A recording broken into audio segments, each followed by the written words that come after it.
উপনিষদের গল্প থেকে সনত কুমার ভট্টাচার্যের লেখা আজকের গল্প ধর্মপ্রাণ ধর্মদত্ত ও কলহা। গল্পটি পাঠে শান্তিনাথ কুণ্ডু। গভীর রাত, নিস্তব্ধ চারিদিক, কোথাও কোনো শব্দ নেই, অন্ধকারের চাদরে মোড়া চারিদিক।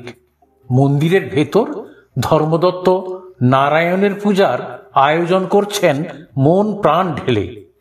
প্রত্যেক বছরই কার্তিক মাসের এক বিশেষ তিথিতে নারায়ণের উপাসনা করে থাকেন। আজ হঠাৎ করে এক অঘটন ঘটে গেল, কিন্তু কোথাও কোনো বিপদের আশঙ্কার জন্ম হয়নি। তাহলে কেন মনের মধ্যে আতঙ্ক? কেন আশঙ্কার কালো মেঘ মন জুড়ে? চৈত্র শেষের বাতাস তাড়িত শুকনো পাতার মতো সেই দেবালয়ে প্রবেশ করলেন এক রমণী। ঘটনার আকস্মিকতায় ধর্মদত্ত বাকরুদ্ধ, দিশেহারা। তিনি ভাবতেও পারেননি এই অবিশ্বাস্য কাণ্ড ঘটবে। তিনি বিশেষ এই দিনটিতে একাত্ম হয়ে ঈশ্বরের সাধনা করেন, ইন্দ্রিয়ের সব দ্বার রুদ্ধ করেন, কারো সঙ্গে কোনো কথা বলেন না। এভাবেই বছরের পর বছর ধরে এই বিশেষ দিনটি পালন করে আসছেন। আজ হঠাৎ কেন এই অঘটন? নীরবতা ভেঙে গেল চোখের নিমেষে। সেই রমণী বলে উঠলেন, হে ধর্মপ্রাণ, প্রবল দুর্যোগময় রাত্রিতে আমাকে আশ্রয় দিন, প্রাণ বাঁচান। ধর্মদত্ত অবাক হলেন। এ কি বলছেন কুলোটা এই নারী? সেই রমণীর উপস্থিতি তার মনে জন্ম দিল ঘৃণা। তিনি বৈষ্ণব, ধর্মপ্রাণ। তিনি ভয় পেয়ে গেলেন। ভাবলেন, পুরাণ কাহিনীতে যেসব পিশাচের কথা লেখা থাকে, এই রমণী কি সেই পিশাচেরই মতো? রাত্রির শেষ প্রহর, বেদির উপর নারায়ণের বিগ্রহ। বৈষ্ণব ধর্মদত্ত নারায়ণের সম্মুখে ধ্যানমগ্ন। শাস্ত্রের নিয়ম অনুসারে কঠিন ব্রত পালন করেন। কোনো বছর কোনো বিঘ্ন ঘটেনি, তবে আজ কেন ঘটল? এইসব নারীকে ধর্মপ্রাণ ধর্মদত্ত মনে প্রাণে অবজ্ঞা করেন। তার বিশ্বাস রমণী হল নরকের দ্বার, ঈশ্বর সাধনায় বাধা ও বিঘ্ন সৃষ্টিকারী। তাদের মধ্যে আধ্যাত্মিক চেতনা থাকে না, সে কারণেই তাদের বলা যেতে পারে ইন্দ্রিয়ের দাসী। চোখ খুলতেই তীব্র একটা অনুভূতি ধর্মদত্তের সমগ্র সত্তাকে গ্রাস করে ফেলল। চিৎকার করে উঠতে গিয়েও থেমে গেলেন। গলা শুকিয়ে গেল, কণ্ঠস্বর ক্ষীণ থেকে ক্ষীণতর হল। তবুও প্রাণপণে প্রবল প্রতিরোধ গড়তে আর্তনাদ করে উঠলেন, কে তুমি অজ্ঞাত কুলশীল নারী? কে তুমি পিশাচিনী? চোখের সামনে থেকে দূর হয়ে যাও, নইলে বল প্রয়োগে তোমাকে দেবালয় থেকে বিতাড়িত করব। ধর্মদত্তের আর্তনাদ কোনো প্রভাব ফেলল না রমণীর উপর। ধর্মদত্ত দুহাত দিয়ে নিজের চোখ ঢাকলেন লজ্জায়, ঘৃণায়। তিনি ভাবলেন, এই নারীকে দর্শন করাও পাপ। জীবনভর তিনি যে কঠোর তপস্যায় ব্রতী হয়েছেন, আধ্যাত্মিক সাধনায় রত থেকেছেন, ক্ষণিকের এই নারী দর্শন তাকে তার সাধনার থেকে দূরে সরিয়ে দেবে। তখন অনুশোচনারও সুযোগ থাকবে না। ধর্মদত্ত এবার বজ্রকণ্ঠে বললেন, হে বেহায়া নারী, নিজেকে সংযত করো, তুমি অন্যত্র চলে যাও। হঠাৎ করে মনে হলো ধর্মদত্তের, এই রমণী তার চেনা। প্রথম দর্শনে তাকে চিনতে পারেননি। মন্দিরে আগেও তিনি এই রমণীকে দেখেছেন, যদিও রমণীকে দর্শন করার অভিলাষ কোনো দিন হয়নি। রমণী অপলক দৃষ্টিতে কেবল তাকিয়ে থাকলেন ধর্মদত্তের দিকে। ধর্মপ্রাণ ধর্মদত্ত তার মনের সুচিন্তা ও পবিত্রতা রক্ষার্থে দ্রুত পায়ে মন্দিরের দিকে এগিয়ে গেলেন। নারায়ণের স্মরণ নিতে দু চোখ বন্ধ করলেন। অতীতের একটা ঘটনার কথা মনে পড়ল তার। সেদিনও পূজার আয়োজনে ব্যস্ত ছিলেন। তারপর অগ্নির উপাসনায় মগ্ন হয়েছিলেন। জ্বলন্ত আগুনের শিখা থেকে উদ্গত ধোঁয়া চারিদিক ঝাপসা করে দিয়েছিল। সবকিছু কেমন অস্পষ্ট লাগছিল। হঠাৎ দেখতে পেলেন এক সুন্দরী রমণী এসে দাঁড়িয়েছেন। ধর্মদত্তের বিশ্বাসই হচ্ছিল না কোনো নারী এই সময় এসে দাঁড়াতে পারে। সেই রমণীর হাতে ধরা ছিল নারায়ণ পূজার জন্য ফুল। তবুও সইতে পারলেন না ধর্মদত্ত। কেবলই মনে হতে লাগলো ঈশ্বর আরাধনায় এই নারীর কোনো অধিকার নেই, ঈশ্বর উপাসনার যোগ্য নন। পবিত্র এই দেবালয়ে প্রবেশের অধিকার তার থাকা উচিত নয়। তার সঙ্গে কথা বলার ইচ্ছে হলো না ধর্মদত্তের। তিনি নির্বাক হয়ে রইলেন। হঠাৎ সে রমণী বলে উঠলেন, আমার এই ফুলে আপনি নারায়ণ পূজা সমাপন করুন। হে ধর্মপ্রাণ, বহুদিন ধরে আমি এই পবিত্র মুহূর্তের অপেক্ষায় ছিলাম। আমার প্রার্থনা আপনার কাছে, আমাকে নিরাশ করবেন না। ধর্মপ্রাণ ধর্মদত্ত সেই কথা শুনে রেগে উঠলেন। সারা শরীরে বয়ে যাচ্ছিল উত্তপ্ত রক্ত। তিনি স্থির করতে পারছিলেন না কি উত্তর দেবেন। তখনও সেই কামিনী দাঁড়িয়েছিলেন তেমনি ভাবেই। ধর্মপ্রাণ ধর্মদত্ত রাগে দিশাহারা হয়ে পূজার জন্য আনা সেই ফুল পথের পাশের আবর্জনায় ছুঁড়ে ফেললেন। চিৎকার করে বললেন, দূর হয়ে যাও পাপিষ্ঠা, আমার চোখের সামনে থেকে এই পাপ মুখ দেখাবে না। ধর্মদত্ত দেখতে পেলেন না অপমানিতা রমণীর দু চোখ ভরে এলো অশ্রু। অনেক আশা নিয়ে পুষ্প চয়ন করে এনেছিলেন তিনি, দেবতাকে উৎসর্গ করবে বলে। ভাবতেও পারেননি অপমানিত ও লাঞ্ছিত হয়ে ফিরে যেতে হবে। পুনরায় নতুন উদ্যমে নারায়ণ পূজার আয়োজনে ব্যস্ত হয়ে উঠলেন ধর্মদত্ত। দেবালয় পুনরায় পরিষ্কার করলেন স্রোতস্বিনী নদীর পবিত্র জল দিয়ে, যেখানে সেই পাপিষ্ঠা নারী এসে দাঁড়িয়েছিলেন। গোবর দিয়ে সেই অপবিত্র স্থান পবিত্র করলেন। পঞ্চগব্য সেবন করলেন পাপ মুক্ত হওয়ার জন্য। তিনি যে কামিনীকে এতই ঘৃণা করতেন। তারপর আরো 2 দিন কেটে গিয়েছিল, তবু সে নারীকে ভুলতে পারেননি। এই পৃথিবীতে যাকে তিনি সব থেকে বেশি ঘৃণা করেন, তার ছবি তার চোখের সামনে ভেসে উঠত। সেই রমণীর কথা মনে পড়ত ধর্মদত্তের। তবে কোনো অনুশোচনা জন্মাত না। তবে ভাবতে পারেননি সেই রমণীর সঙ্গে পুনরায় দেখা হবে। আজ এই গভীর রাতে সেই রমণীকে দেখে উৎকণ্ঠায় ভরে ওঠে তার মন। কেবলই তার মনে হয় পাপিষ্ঠা সেই রমণী ষড়যন্ত্র করে তার উপর প্রতিশোধ নিতে চাইছেন। তিনি ঈশ্বরের শরণাপন্ন হন, বলেন, হে ঈশ্বর, আমি আপনার সাধনায় রত, কোনো প্রলোভনে পা দিইনি জীবনে। আমাকে সাহস যোগান, আমি যেন পাপিষ্ঠার ষড়যন্ত্রের জাল কেটে বেরিয়ে আসতে পারি। ক্রোধে অন্ধ হয়ে ওঠেন ধর্মদত্ত।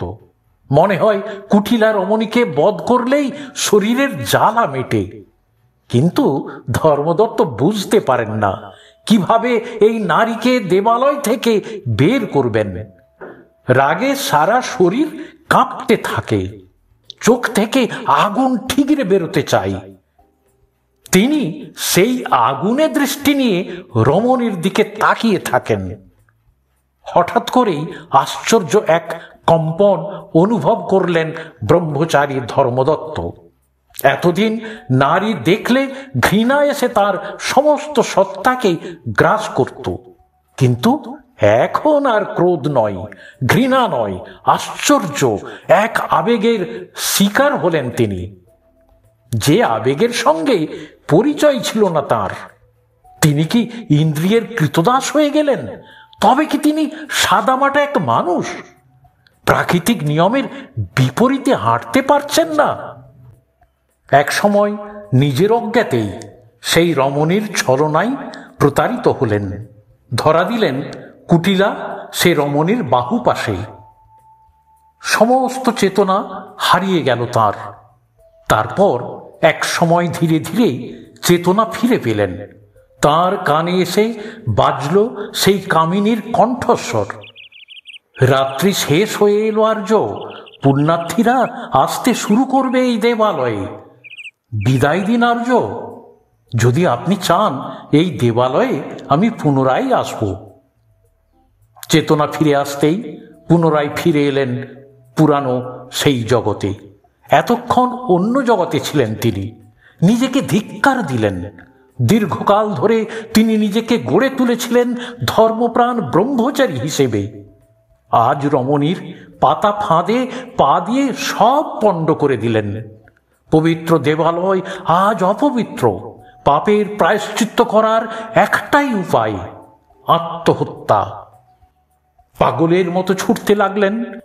দেবালয় লোকালয় ছাড়িয়ে চলে গেলেন ধর্মদত্ত। যে পাপের প্রায়শ্চিত্ত করা যায় না, সেই পাপের প্রায়শ্চিত্ত করবেন আত্মহনন করে। ধর্ম থেকে, ব্রহ্মচর্য থেকে বিচ্যুত হয়ে কেউ বেঁচে থাকতে পারে না। তিনি যদি আর নারায়ণের উপাসনা নাই করতে পারলেন, তাহলে বেঁচে থেকে আর কি হবে? কিছুতেই হৃদয়ের উৎকণ্ঠা গেল না। নিষ্ঠুর ও মারাত্মক দুর্ঘটনা ঘটে গেছে তার জীবনে। প্রাণ বিসর্জনের পাপ থেকে নিষ্কৃতি পেতে হবে। ভাবলেন, এ কি অভিশাপ! তিনি কি জীবনে কোনোদিন অশাস্ত্রীয় আচরণ করেছিলেন? অধর্মে সামিল হয়েছিলেন? তা না হলে পাপ কাজ করলেনই বা কেমন করে? ছুটে চললেন নির্জন উন্মুক্ত প্রান্তরের দিকে। চোখের সামনে দেখতে পেলেন এক শিলাখণ্ড। তিনি মনে মনে ভাবলেন, এই শিলাখণ্ডে দাঁড়িয়ে শেষবারের মতো পৃথিবীটাকে দেখবেন। তারপর শিলাখণ্ড থেকে ঝাঁপ দিয়ে মৃত্যুকে বরণ করবেন। পৃথিবীর কেউ জানতে পারবে না কোনোদিন ধর্মপ্রাণ ধর্মদত্ত কোনো পাপ কাজ করেছিলেন। তিনি বুঝতে পারলেন সেই রমণী তাকে অনুসরণ করে এগিয়ে চলেছেন। কারণ তিনিও বুঝতে পারলেন ধর্মদত্ত অনুশোচনার আগুনে পুড়ছে। আত্মহত্যা করার ইচ্ছা তাকে পেয়ে বসেছে, কিন্তু কামিনী তা হতে দিতে পারেন না। সে কারণেই তাকে অনুসরণ করে চলেছেন। ধর্মদত্ত পেছন ফিরে না তাকানোই দেখতে পাননি সেই রমণীকে। ধর্মদত্ত শিলাখণ্ডের কাছে পৌঁছনোর পূর্বেই রাস্তার উপর পড়ে থাকা কোনো শক্ত বস্তুতে পা আটকে পড়ে গেলেন। উঠে দাঁড়াতেও পারলেন না। বেশ কিছু সময় জ্ঞান হারিয়ে অচেতন হয়ে পড়ে রইলেন।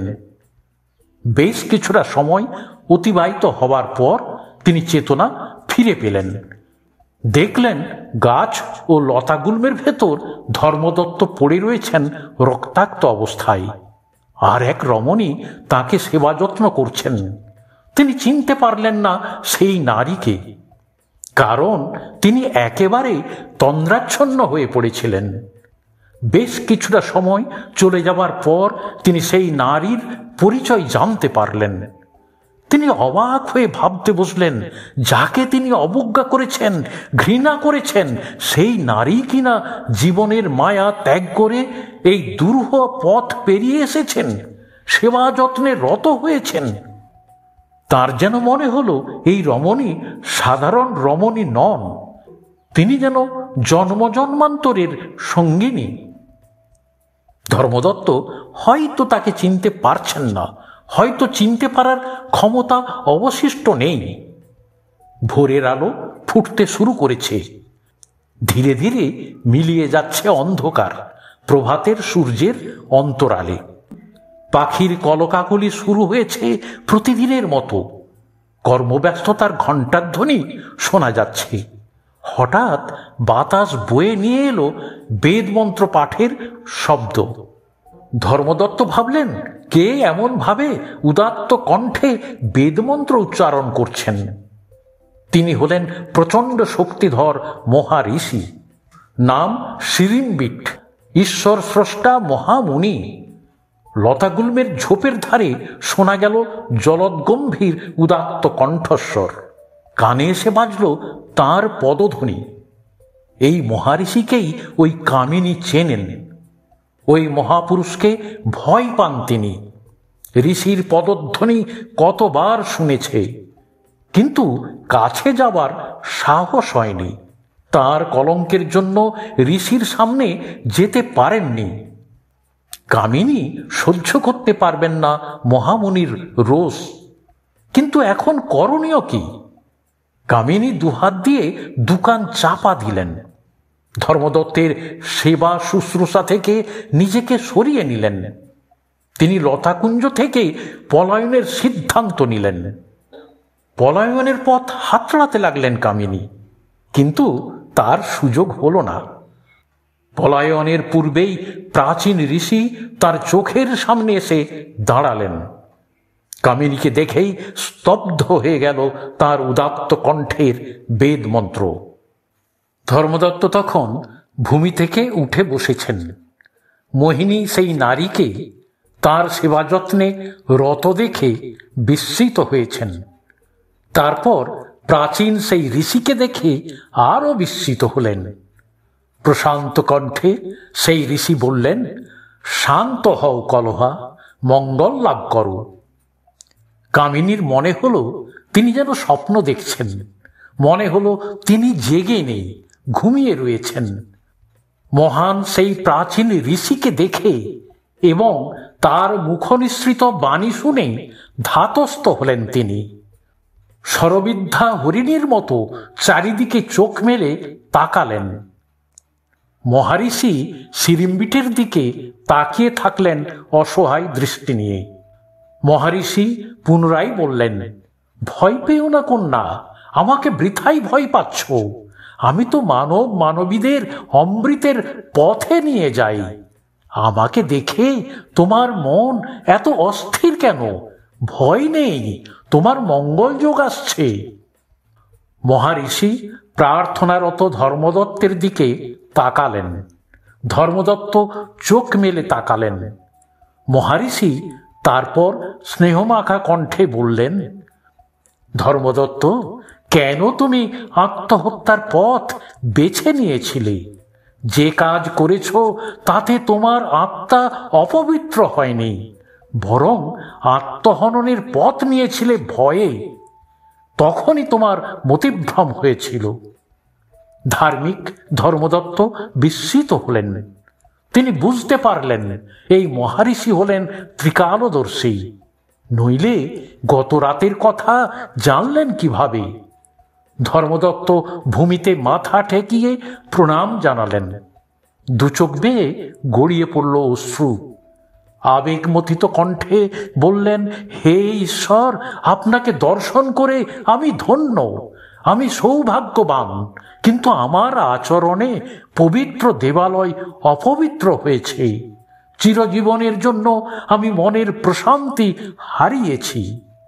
হে ঈশ্বর, বলতে পারেন কেন আমার এই অধঃপতন? কেন আমি লালসার শিকার? এই কামিনীর ছলনায় আমি প্রভাবিত হইনি কোনোদিন, কিন্তু গত রাতে কেন অধঃপতন ঘটল বুঝতে পারলাম না। মহামুনির মুখে হাসি ফুটে উঠল। তিনি বললেন, বৎস, অধঃপতন হয়নি তোমার। তুমি আত্মবিস্মৃত হয়েছ, ভুলে গেছ পূর্বজন্মের বিবাহিতা স্ত্রীকে। এই জন্মে তোমার সেই স্ত্রী কামিনী হয়ে জন্ম নিতে বাধ্য হয়েছে। সে কারণেই সে দেবালয়ে মিলিত হয়েছে তোমার সঙ্গে। তার মিলনের অন্য কোনো পথ জানা ছিল না। দেবতার ইচ্ছাতেই তোমাদের এই মিলন। সেই সঙ্গে এই কামিনী তার অলক্ষ্যে অধ্যুষিত আত্মা থেকে মুক্ত হয়েছেন।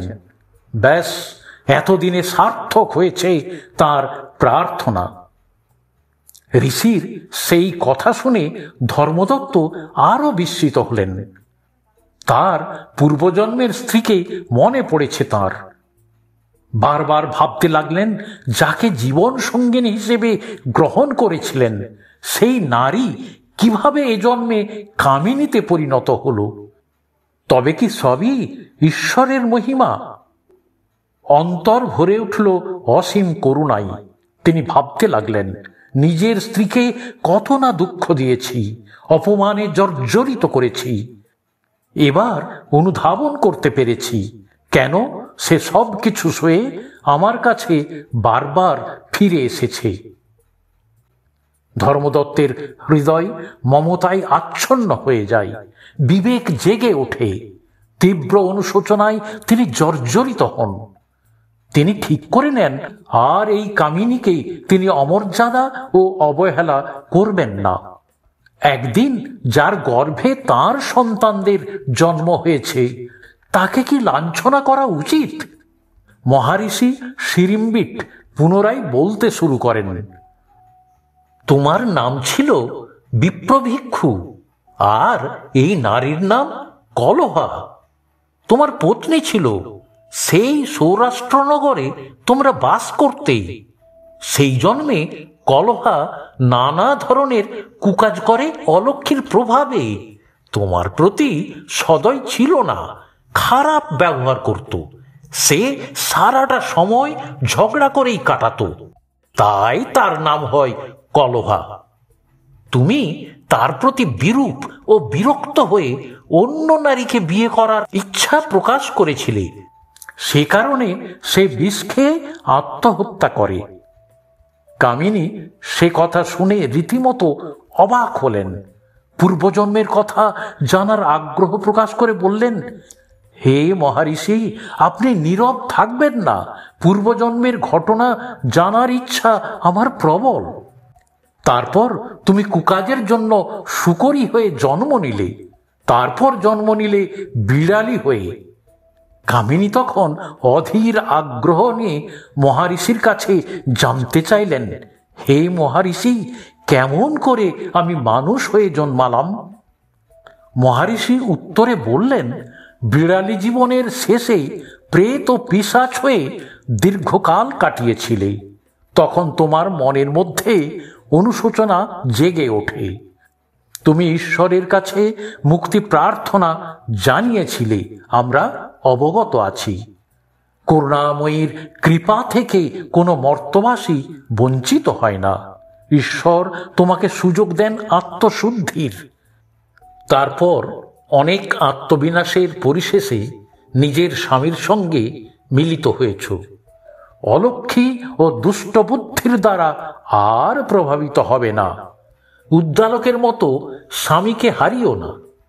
নির্রীতির মতো সঙ্গীকে হারানোর অভিশাপ থেকে নিজেকে মুক্ত করো, এই আশীর্বাদ রইল। মহারিষির কথা শুনে ধর্মদত্ত ও কলহার মনে জেগে উঠল নতুন বিশ্বাস। উৎসুক হয়ে তারা বললেন, হে মহারিষি, কারা এই উদ্দালক ও নির্রীতি? কি তাদের পরিচয়? মহারিষি হাসলেন, কাষ্ঠখণ্ডে বসলেন। তার সামনে বসলেন ধর্মদত্ত ও কলহা। উদ্দালক ও নির্রীতির কাহিনী শুনতে হলে নজর রাখুন এই চ্যানেলে। এখানেই শেষ হলো। আপনাদের কেমন লেগেছে জানাতে ভুলবেন না। ভালো লাগলে লাইক করবেন। ধন্যবাদ।